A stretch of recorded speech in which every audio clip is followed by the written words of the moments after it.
มื้อนี้บ่ได้ไปหาน้ำตุกเด้อพี่น้องเด้อ FC บางท่านเพิ่นก็รอติดตามเบิ่งอยู่น้ำก็มีเนาะทางน้ำตุกน้องหยังน้องมวยเนาะแม่นเนาะน้องเมียน้องไปน้องมวยเนาะคือได้ยินข่าวว่าทางบ่จิตเพิ่นว่ามื้อนี้น่ะมีข่าวดีเด้อเหมือนน้องตุกข่าวดีข่าวใหญ่เด้อพี่น้องเอ้ยเนาะเรื่องเงินเที่ยวให้เถอะโอ้โธ่โอ้ยแต่ใหญ่บ่นี่แม่นอยู่แต่ใหญ่โอ้ยแม่หลายอีเนาะเบิ่งบ่คำสิโยนกล้องไปให้สิไปหนาโมจะว่าฮะโมจะว่าเบิ่งนะพี่น้องเด้อขออนุญาตโทรศัพท์ข่อยตกนี่เด้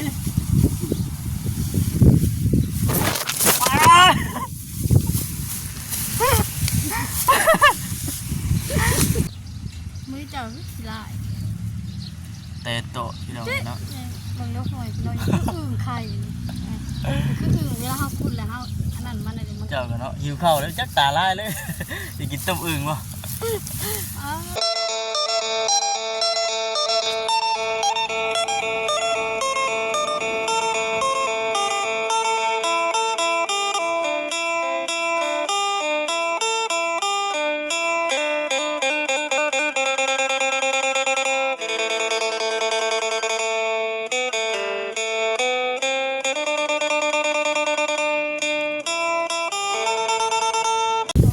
ฮะไถเบิ่งโอ้บ่ต่างกันดอกโอ้ยพี่น้องเอ้ยจะเป็นมารคักก็ดีผัวเมีย2คนพากันเกี่ยวข้าวแตนตอดอันดังมือน่ะตึงๆมื้อก่อนน่ะปัดนี้พากันมาบุกเข้าร่มก่อนพี่น้องเอ้ยเนาะเถอะมื้อนี้น่ะบ่ได้ออกไปข้างนอกได้พี่น้องเลยมื้อนี้นะโอ้ยเจ็บมือเลยบัดเรื่องอยู่ตะวินยังบ่ออกยังบ่ตื่นฮะเขายังคนตื่นเขายังบ่ทันตื่นอยู่บุกพี่น้องเลยเนาะบุกเกี่ยวข้าวกลางบาดที่นี่ข้าวดอน่ะถือว่าเสร็จสิ้นเบิดไปแล้วขึ้นเหล้าขึ้นเงียเป็นทีมห้อยบัดที่นี่ยังเหลือแต่ข้าวกลางกับข้าวงั้นปกติจะเก่ากับบ่ได้ใช้ข้าวงั้นดอกพี่น้องเนาะนาโคกนาดีไซน์นี่แต่เก่าปีนี้นะถือว่าพลาดข้างใหญ่ๆพี่น้องเลยใส่ก็แม่นใส่แบบเป็นใส่หน้านู้นนะตอนนั้นกันเลยบ่ได้ใส่เป็นให้ใส่ก็ได้ใส่แบบปนกันเลยย้อนเกี่ยวเอากับข้าวดอนะย้อนเกี่ยวมันปนกันกับข้าวดอได้ปนกันกับข้าวดอพากันเกี่ยวย้อนเกี่ยวเบิดแน่บ่เบิดแน่วันนี้ยังเหลือแต่ข้าวงั้นอีกประมาณทิศ2ทิศก็คือสีเฮืองนี่แหละพี่น้องเนาะก็เดือนกาทักทายสบายดีเด้อพี่น้องเด้อน้องทักทายสบายดีFCกันเบิดทุกคนพี่น้องเลยพบเจอกันดีที่เก่านั่งท่าเมื่อยถ่ายคลิปก่อนว่าฉันพอได้คลิปลงช่วงนี้ก็คือว่าในพี่น้องบุกปืนน้ำให้น้ำหน้าแน่กับบ้านนั้นบุกปืนถ่ายคลิปแน่กับบ้านนั้นเป็นว่าเขาบ่ได้เอาคลิปลงกับยอดวิวยอดดูยอดอย่างกับแม่นล้นพี่น้องเลยจังไรก็ฝากทางเพื่อนน้องชี้ติดตามรับชมเบิ่งในเด้อพี่น้องเด้อรับฝากเข้ามาเป็นกำลังใจให้แน่จ้ะพอได้ค่าน้ำมูกน้ำมันพี่น้องเลยเนาะ นั่นแหละพี่น้องเลยเนาะกะมานั่งพักผ่อนเรามีเองก่อนเจ็บเบิดพี่น้องเหี่ยวเดี๋ยวเกี่ยวเขาลงเนาะเมื่อแรกเนี่ยใช้งานไม่ได้รถข่อยปกติก็ไม่ได้ใช้งานใช้งานนั่งคงหมายข่อยนั่งชีได้นั่งหรือว่าสวัสดีนะคิดไปไกลแล้วคิดไปไกลแล้วจอนนั่งกินข้าวนั่งใช้งานกินข้าวทีแล้วนั่งตอนแรงก็ต้องสักคนเข้าใจผิดเดี๋ยวแรงที่ให้น้องพากินเพิ่นขึ้นไปเหยียบให้หลังให้พวกมีแห้งกันมื้อนี้บ่ได้ไปหาน้ำตุกเด้อพี่น้องเด้อ FC บางท่านเพิ่นก็รอติดตามเบิ่งอยู่น้ำก็มีเนาะทางน้ำตุกน้องหยังน้องมวยเนาะแม่เนาะน้องเมียน้องไปน้องมวย เนาะ คือได้ยินข่าวว่าทางบ่จิตเพิ่นว่ามื้อนี้น่ะมีข่าวดีเด้อเหมือนน้องตุ๊กข่าวดีข่าวใหญ่เด้อพี่น้องเอ้ยเนาะเรื่องเงินมีทางผู้หลักผู้ใหญ่เพิ่นซื้อแนวฝังแนวปลูกพังนั่นแหละแนวปลูกแนวพังพี่น้องเนาะเอามาให้ทางน้องเพิ่นปลูกแน่สิสูดได้บ่เนาะ จังว่าแล้วคอยฮุดก็ยังไปเด้อน้ำสางจังติ น้ำสางน้ำได้ยินน้องเพิ่นจมหลายเทื่ออยู่ได้ป่ะนี่ก็มีแต่ว่าจักสิช่วยเพิ่นจังไดเนาะทำบ่ทำก็ได้ก็แล้วแต่บุญวาสนานะพี่น้องเพิ่นว่ามีทางผู้หลักผู้ใหญ่อยากช่วยเป็นบุญของน้องเพิ่นว่าอยากได้น้ำบาดาลเพิ่นว่าตะกี้น่ะมีพี่น้องเอ้ยน้ำบาดาลน่ะมีอยู่ตะกี้แต่ว่ามันพาฝนตกแรงพาบัดพาน้ำก๊อกเพิ่นสิยากก่อนเวลาเพิ่นได้ห้องนี่ล่ะลูกเลยล่ะยันตอนนั้นยันน้ำมันต้องใส่น้ำจำนวนหลายป่ะเอาเดี๋ยวเวลาเขาซักขาซักแห้งเขาแบบไปตักไปหาบก็ได้ดิไม่กับผู้เป็นพัวนะเนาะผู้เป็นพัวนะแลนเต้นแลนนะตะกี้ข่อยก็ยังว่าดอกจ้ากับผู้เป็นพัวแล้วเต้นแลนตักน้ำตักในต้มน้ำต้มในดังพื้นดังไฟปกตินี่ต้องหาเกี่ยมไว้ตั้งแต่ทำนี่ดูเนาะต้องหาเกี่ยมไว้เลยนะพี่น้องเวลามันพื้นบ่บันไดหรอกทานบ่พื้นนี่ควันเราไม่ใช่ขาวตามป่าตามอย่างเขาพื้นบ่บันไดทานต้องใส่ทานเนาะพื้นนี่เขาใส่แต่ว่าต้มน้ำห้อนต้มน้ำห้อนเนาะมันต้องควบคู่กันกินน้ำฮ้อนคำว่ากินที่บนว่ายาเย็นยาอย่างดีอย่างก็สบายย่างต้องควบคู่กันแน่และมีพื้นในทานแน่นะมื้อเจ้าสิลายแต่โตพี่น้องเนาะบางยกหน่อยน้อยคืออึ่งไข่คืออึ่งเวลาเฮาคุณแล้วเฮาอันนั้นมันอะไรมันเจ้ากันเนาะหิวข้าวแล้วจักตาลายเลยสิกินต้มอึ่งบ่เอาพี่น้องเลยกาบ่ได้มีหยังดอกพี่น้องคลิปนี้ก็ดีมุกดีใจน้ำน้องเพื่อนจะมีข่าวดีทางพลังงานเป็นสุดซอยหลายสิ่งหลายอย่างเนาะเข้ามาเนี่ยก็ได้จะขอบคุณหลายทางพลังงานเพื่อนสุดซอยทางน้องๆเพื่อนพอได้มีกำลังใจไว้สั้นช้าเนาะมีกำลังใจเนาะพอได้มีกำลังใจต่อสู้เหตุเวียกเหตุงานทำหมดข้ามกันคือการนั่นแหละพี่น้องเราจังไรก็ขอบคุณหลายๆเด้อทางผู้พี่น้องที่เข้ามาติดตามเบิ่งรับชมเนาะคลิปของบ่ครับแล้วก็มีกำลังใจและพี่น้องมีกำลังใจถ่ายคลิปแล้วก็มีกำลังใจเฮ็ดเวียกน้ำให้น้ำหน้าเกี่ยวกับเกี่ยวน้ำจะได้เมื่อใดบ่ได้ออกไปข้างนอกก็ได้เนาะจังไรก็บุญลุคุณแล้วพี่น้องเนาะฝากทางผู้พี่น้องที่กดติดตามรับชมเบิ่งไปเรื่อยๆพี่น้องเลยหลักๆเลยก็คือว่านั่นแหละ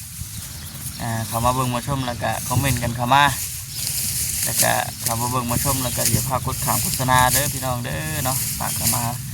เบิ่งมาชมแน่ว่าจังวิถีชีวิตเกี่ยวข้าวพี่น้องเนาะเกี่ยวข้าวล่มครับบางที FC เพิ่นผู้ที่ว่าอยู่ไกลอยู่ต่างประเทศพุ่นอยู่ทางอื่นทางไกลบ่ได้เห็นบรรยากาศแบบนี้ก็โตว่าโดนเด้อพี่น้องเนาะหวายเกี่ยวอีกจักประมาณแค่ว่าข้าวสุกนี่ก็อยู่ในประมาณทิศ2 ทิศห้องบ่2 ทิศแค่ว่าข้าวสุกเบิดบาดเดียวนี่มันเกี่ยวประมาณทิศเดียวกับหวายเริ่มสิแล้วได้พี่น้องเริ่มสิหาเบิ่งยากได้บาดนี่ช่วงฤดูการเก็บเกี่ยว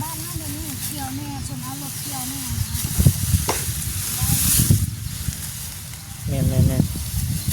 เอารถดูดเอาแน่เนาะเบิ่งว่าคำสิหาตั้งกล้องก่อนตั้งกล้องเสร็จได้ไหนดู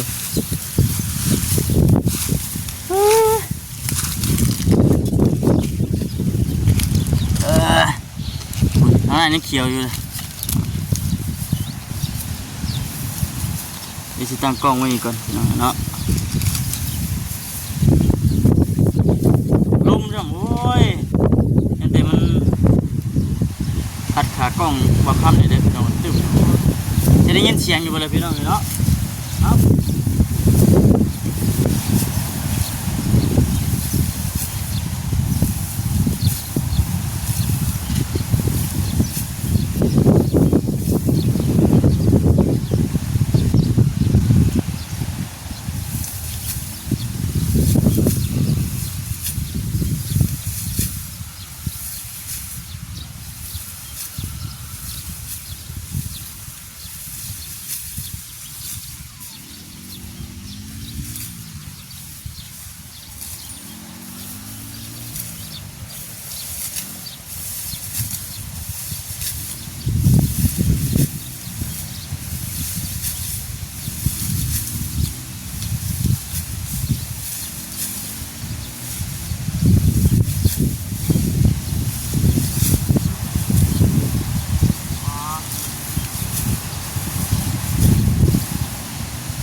เตนเท่านั้นเลยพี่น้องว่ายันจะเตนเท่านั้นถ้าเกิดมันตอดหลังมือตอดตาแล้วโว้ที่เกี่ยวเข่าด้วยโบได้เหมือนของแห้งไหมเนาะหนาไข่ก็เลย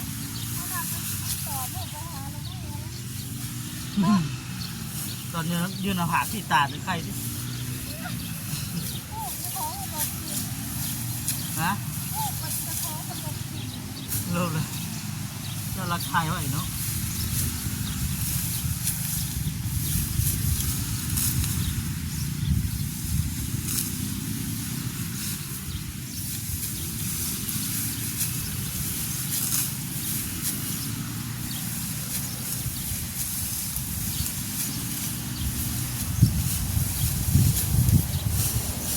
แล้วพี่น้องเลือดเขาแนะนำให้มันเลือดไปเวียกเต็มที่เต็มระบบว่ะ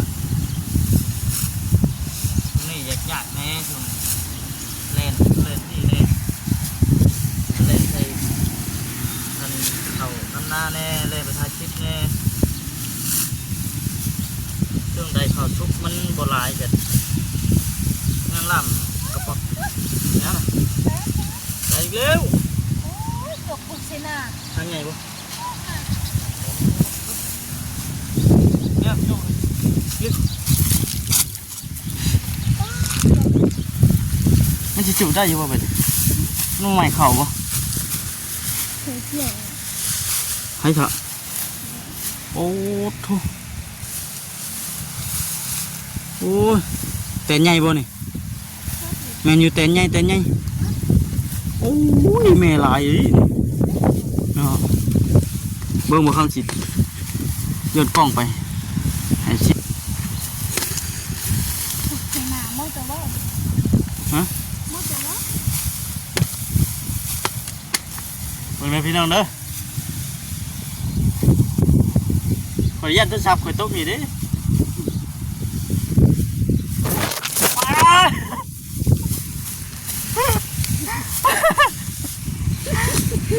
เอานักโตกระจกเอาได้เลยเนี่ยฮะจะได้เอาบัดฮะอย่าไปไม่เคยเกี่ยวไปตอด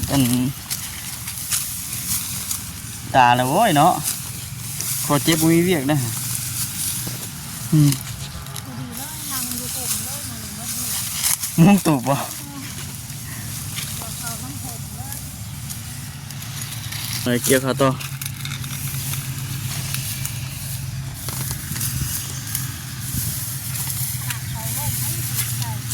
เนาะ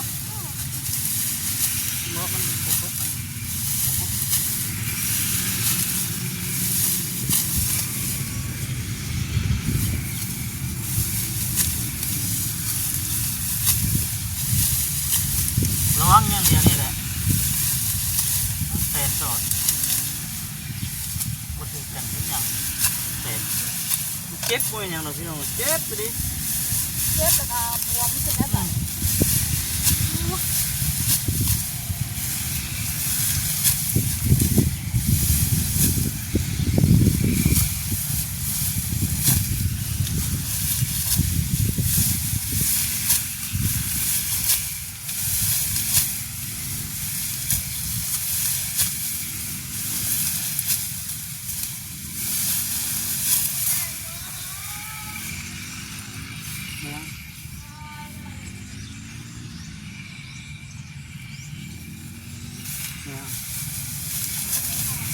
โอเคอ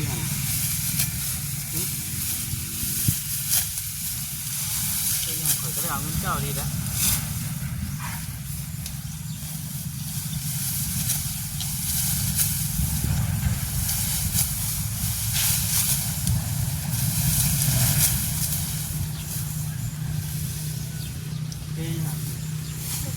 ตีเตะมันยันเผาฮัก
ใกล้เด้อ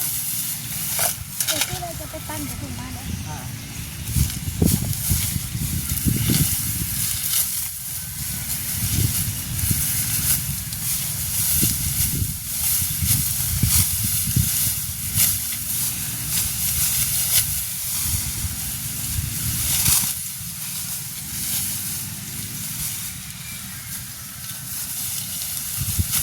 ทุกคนหลายคนเดี๋ยวใช้อยู่ติดให้เห็นหน้ากันสบายหลายคนเอาเดียวแล้วคนหน่อยนะโอ้เดือนพุ่นแล้วแค่เดือนเดียวคือว่าบ่ได้โดนบ่ได้ดอกเอาเบี้ยคือเดี๋ยวมันคือว่าให้ไปเลยว่ารถ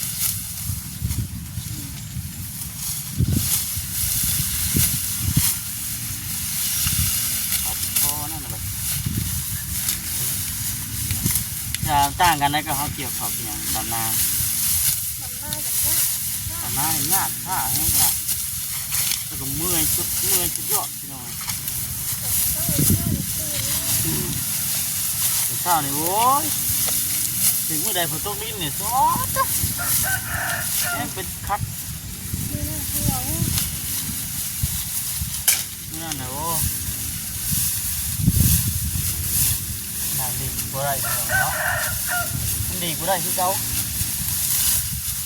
มันดีลงมันเอาไปก่อนมันดีลงที่เก่าป่ะ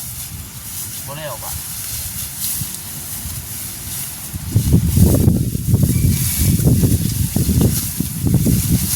แต่พ่อแม่พาเห็ดไปหน่อย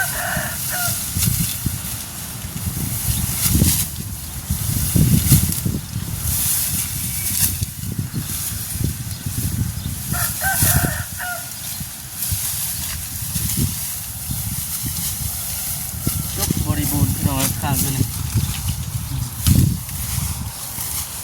คนกระตกเลยพี่น้องมวยนว่าบ่ตกเลย